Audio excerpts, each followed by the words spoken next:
எல்லாருக்கும் வணக்கம்.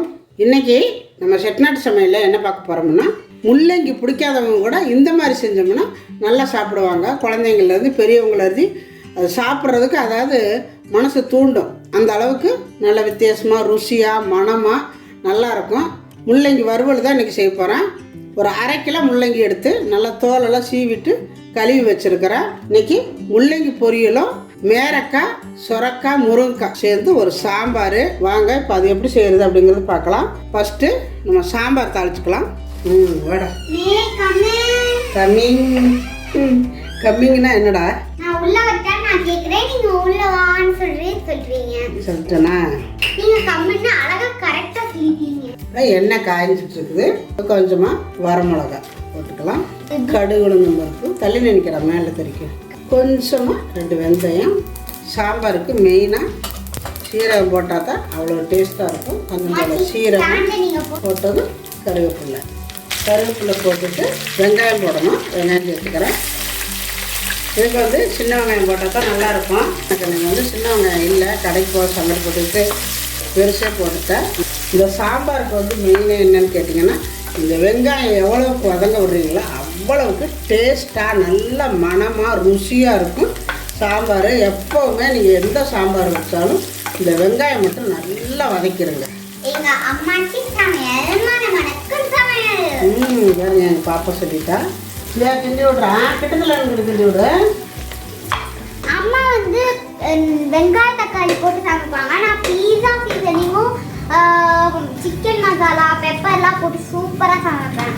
ஆமாங்க, எங்கள் தியாசரி நூடுல்ஸ் நல்லா செய்வா. டீ சூப்பராக போட்டுருவாங்க. நல்லாயிருக்கும், நல்லா கெட்டியாக. நம்ம போடுறத விட போதும்டா விட்றா, கிண்டிக்கிட்டே இருந்தால் வேகாது. நாங்கள் செய்கிறத விட எங்கள் தியாசரி டீ வச்சா சூப்பராக இருக்கும். அதே மாதிரி மேக்கியும் நல்லா செஞ்சிருவா. மற்றபடி வீடு கூட்டுறதுக்கு தெரியாது, சாப்பிட்றதுக்கு மெயினாக தெரியாது. பாருங்கள், மறைச்சிக்கிட்டா பாருங்கள். எங்கள் தியாசரி கிண்டிகிட்டே இருந்தால் கிண்ட பாருங்கள் நல்லா வதங்கிருச்சு. இந்த மாதிரி நல்லா செவக்கணுங்க வெங்காயம். பார்த்தீங்களா எப்படி செவந்துருக்கு பாருங்கள். இந்த மாதிரி இருக்கணும். இப்போ ஒரு 3 தக்காளி இதையும் சேர்த்துக்கிறேன்.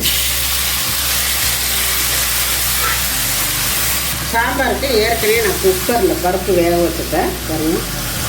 இதில் விளக்கெண்ணெய் ஊற்றி வேக வச்சுருக்குறேன்.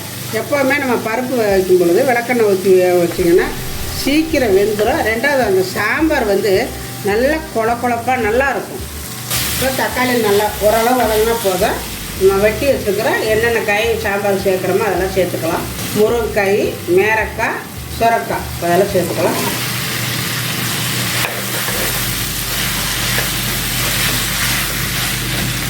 உப்பு,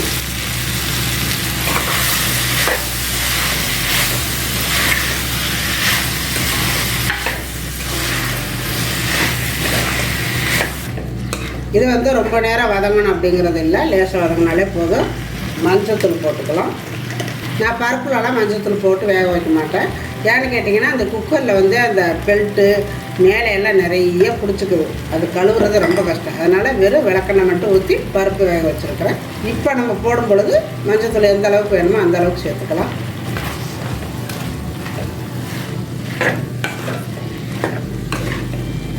இன்றைக்கி நான் சாம்பார் தூள் சக்தி தூள் தான் போட போகிறேன்.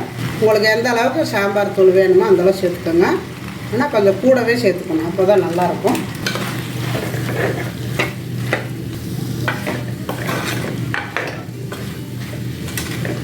நல்லா இந்த மாதிரி பிரட்டணும். கொஞ்சம் போல் பருப்பு தண்ணியை மட்டும் சேர்த்துக்கலாம்.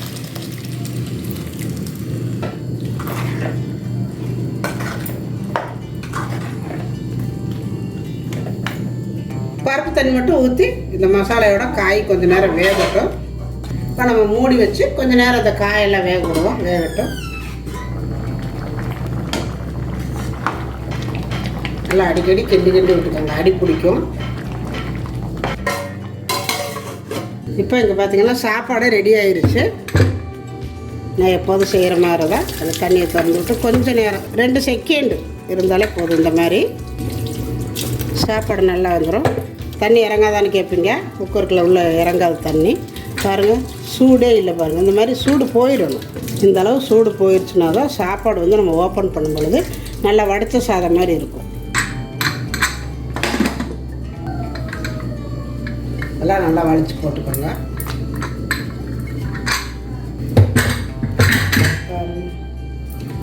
எப்படி இருக்குங்க, அப்படியே வேறு பாத்திரத்தில் மாற்றி வச்சிட்டோம்னா நல்லாயிருக்கும் சாதம்.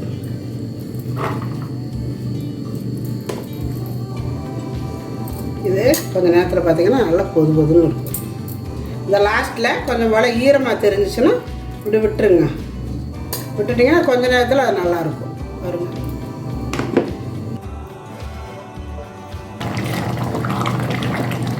பார்த்திங்கன்னா காய் வெந்துருச்சு ஓரளவு. இப்போ நம்ம மீதி வச்சுருக்கோம் இந்த பருப்பு சேர்த்துக்கலாம்.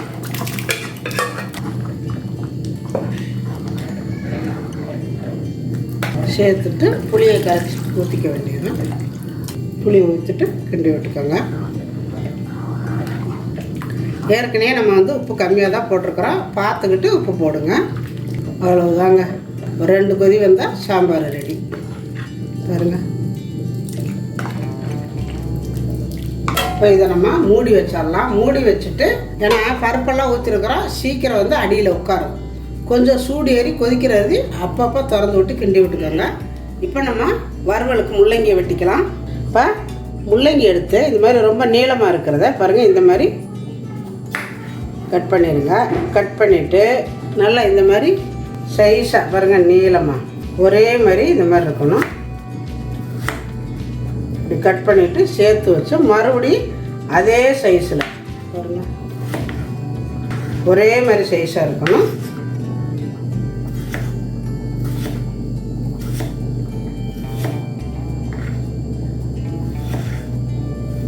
இந்த மாதிரி ஒரே மாதிரி இருக்கணும். பார்த்தீங்களா? இதே மாதிரியே இப்போ எல்லாத்தையுமே நம்ம கட் பண்ணிக்கலாம். இப்போ பார்த்தீங்கன்னா சாம்பார் நல்லா ரெடி ஆயிடுச்சு.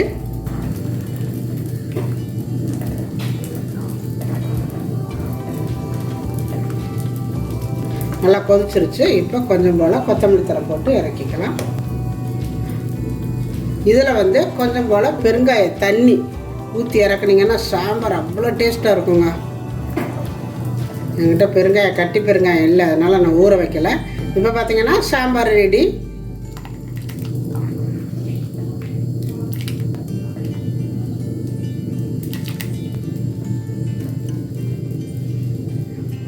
இப்போ பாருங்கள், நம்ம எல்லாமே ஒரே மாதிரி வெட்டியாச்சு. இப்போ பார்த்தீங்கன்னா வடைச்சட்டி அடுப்பில் வச்சுருக்கிற வறுவல் செய்கிறதுக்கு இப்போ இதில் கொஞ்சம் போல் எண்ணெய் விட்டுக்கலாம். இது வறுவலுங்கிறதுனால கொஞ்சம் கூட விட்டுருக்குறேன். எண்ணெய் காஞ்சது கொஞ்சமாக சோம்பு, கொஞ்சம் போல் சீரகம், ஒரு 3 காஞ்ச மிளகாய், கொஞ்சம் போல் கருவேப்பிலை, ஒரு 2 வெங்காயம் நீல சைஸில் வெட்டி வச்சுருக்கிறேன், அதையும் சேர்த்துக்கலாம். சேர்த்துட்டு ஓரளவு வதங்கினாலே போதும் தான். இப்போ இது வதங்கட்டும். வெங்காயம் ஓரளவு வதங்கிடுச்சு. இப்போ கொஞ்சம் போல் மஞ்சள் சேர்த்துக்கோங்க. 1/2 ஸ்பூன் வெறும் மிளகாத்தூள், ஒரு 1/2 ஸ்பூனு மல்லித்தூள், இது எல்லாத்தையும் சேர்த்து மிளகாத்தூள் போடும் பொழுது அடுப்பை குறைச்சி வச்சுக்கோங்க. இப்போ போட்ட உடனே ஒரு 2 தக்காளி நைஸாக அரைச்சி வச்சுருக்கிறேன், இப்போ அதை சேர்த்துக்கலாம்.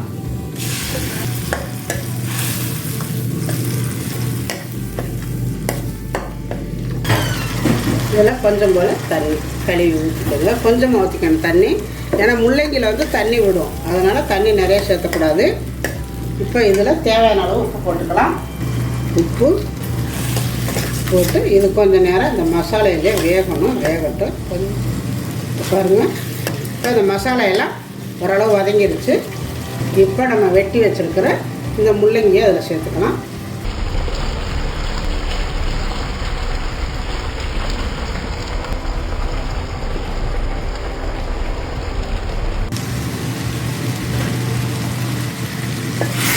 இதை நல்லா கிண்டி விட்டுக்கலாம்.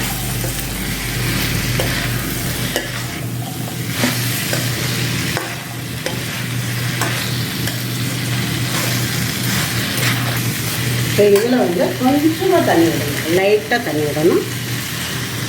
அவ்வளவுதான், நிறைய விட்டுறக்கூடாது.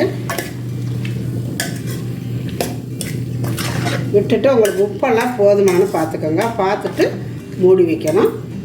இதில் 1 ஸ்பூனு மட்டன் மசாலா இல்லை சிக்கன் மசாலா எது இருந்தாலும் சேர்த்துக்கோங்க, ரொம்ப நல்லாயிருக்கும். இது மாதிரி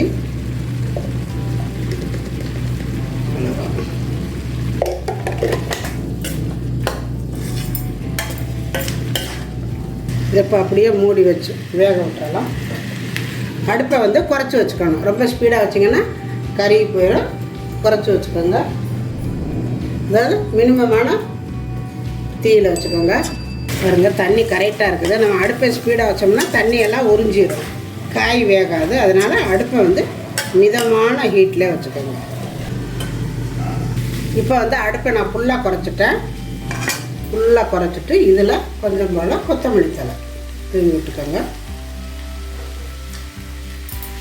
நல்லா கிளறி விட்டுக்கோங்க. இப்போ என்ன பண்ணுறீங்க, அடுப்பை நல்லா ஸ்பீடாக வச்சிடுறீங்க. ஏன்னா இறக்க போகிறோம். இறக்க போயில நல்லா ஸ்பீடாக வச்சுட்டோம்னா இன்னும் இருக்கிற தண்ணியெல்லாம் இழுத்துட்டு நல்லா வரணும். அந்த வறுவல் கிடைக்கும் நம்மளுக்கு. முள்ளங்கி வறுவல் பாருங்கள் எப்படி நல்லா அருமையாக வந்துருக்குது. இப்போ கொஞ்சம் போல் பெப்பர் நம்ம இறக்க போகிறோம். அதனால் கொஞ்சமாக பெப்பர் போட்டுக்கோங்க.